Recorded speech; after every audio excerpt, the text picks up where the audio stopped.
You have to think as what I told you. Think properly, count from the biggest number and add the rest of the small number. If you are having hard time, use your fingers to add the smallest number. Do your best. I'm watching you. Don't worry, you can do that. You have already made correct answers. Come. No, I'm asking Lila, not you. You have to answer that now. I'll come back to you.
If I ever fall in love again.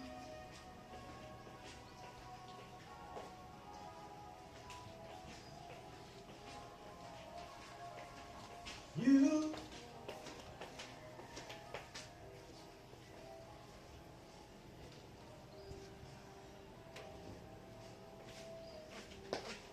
When you're done, give me a shout kasi I'm trying to make Dylan sleep Basta when you're done, review. Maybe it's correct, maybe it's right, so you have to correct it properly Then just give me a shout when you're done.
Are you done?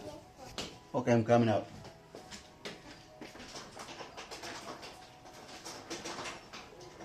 Okay, so what's the answer for this? 4 plus 3?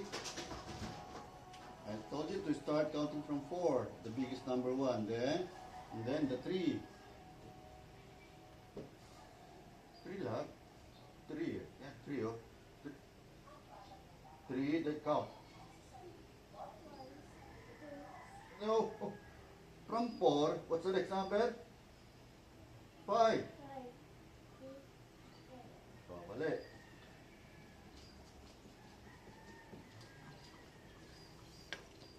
Mali ha, mali. Again, I will come back to you after this ha. So you need to correct this properly. This one, 6 plus 4, how come it's 4 again? What is this? Ah. 6 plus 4 is still 4. Ibig sabihin, pag 6, nagdagdag ka ng 4, dadami yan. Yung 4 plus 3, dadami pa yan. How come mali ang sagot, saka bumaba pa? This is not minus, this is addition. Ha? Again, how would you do that? Start counting from 4. What is the next number for after this 4? Of course, 5, 6, 7, and so on. But you are only asked to add 3. So from 4, then 1, 2, 3, 4, 5, 6, 7. So 7 dapat ang sagot. Okay. Just a bonus point yan ha. So ganun din. Same thing with this. Start counting from 6 and then you have 1, 2, 3, 4. 6 diba? 4 diba? 6, 7. Ganun. Do it. I'm going to make your brother sleep now. When I come back, I hope you do it right, huh? That's why I told you to review before submitting, yeah? But anyway, it's alright. Keep doing it, yeah?